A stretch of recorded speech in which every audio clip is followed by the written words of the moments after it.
Okay, a short update on getting access, because we already had 2 speakers using EuroHPC infrastructures, whether it was LUMI, Leonardo, or another system. But maybe not all of you already know how to get access to those systems.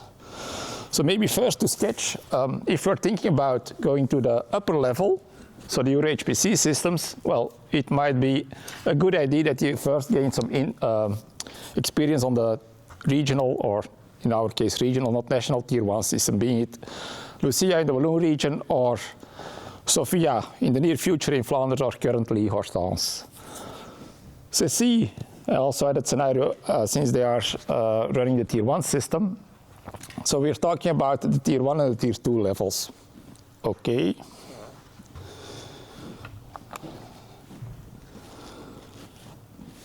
Let's try again.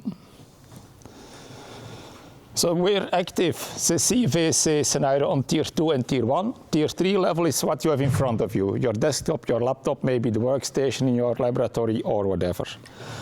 So this is more or less what we are talking about. And when I talk about getting access to infrastructure, I'm talking about access to the EuroHPC infrastructure. And in fact, there are 2 tracks possible.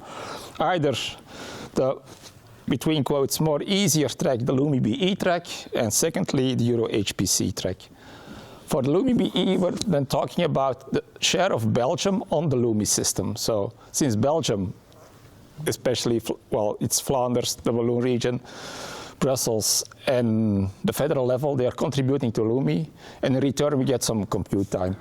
We have 3 calls a year, 3 cutoffs for the larger projects, the so-called regular ones, and we have monthly cutoffs for preparatory and development projects. So if you need to do some scaling tests, become familiar with the system, first go for the preparatory or development projects. But it's very important to remember, and maybe it's not yet on the web, updated on the website, so I modified the screenshot a little bit. Normally we align with the cutoffs of the Flemish Tier 1 system.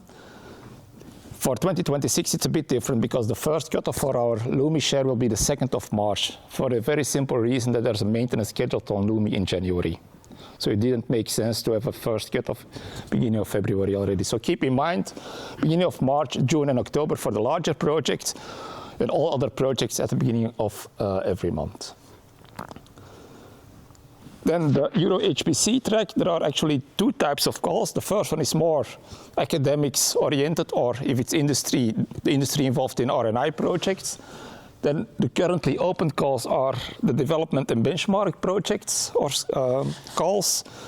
I assume beginning of next year we'll also know the dates for the regular and extreme scale access, and maybe also for AI calls.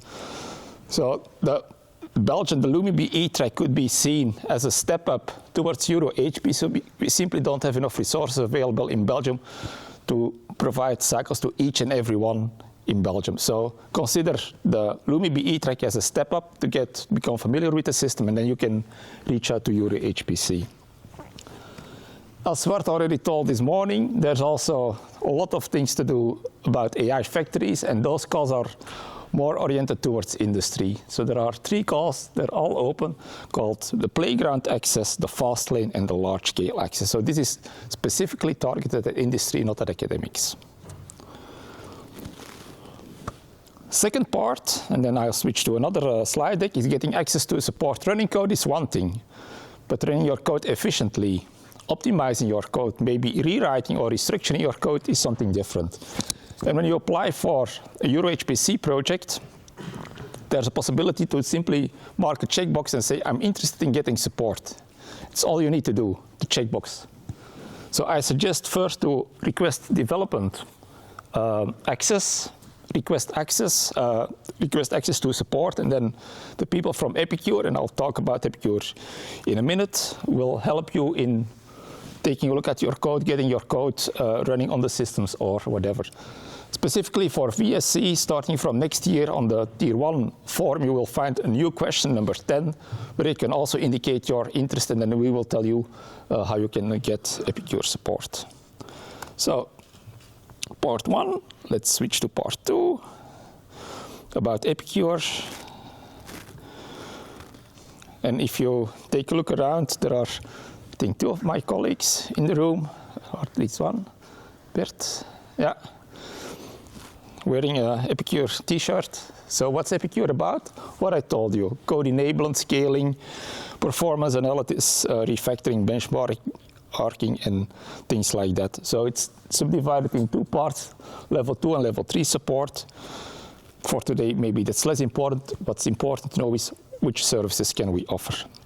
And just to give you an idea, I've taken a couple of examples from our Belgian team.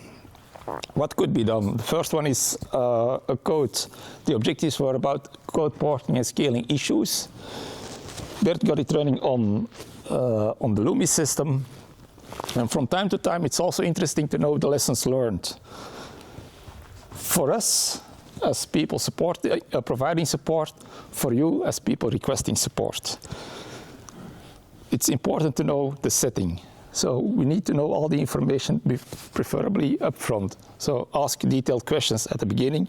So Bert was busy with compilation of tools and optimization of code. Another thing which was a much smaller task, but could also be asked for, is getting the code to run. And here Bert provided some easy build scripts to get the code running on LUMI.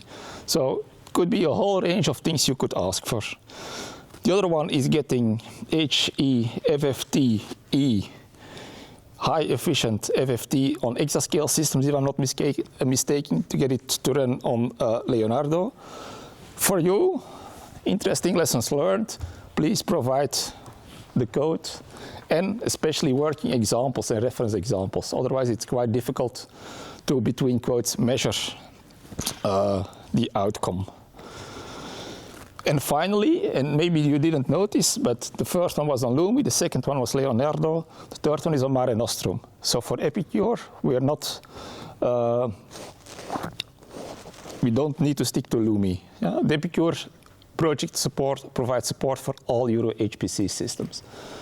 So this last example from the other Bert in our group was about the code from the ULB, so also a project from Belgium in this case.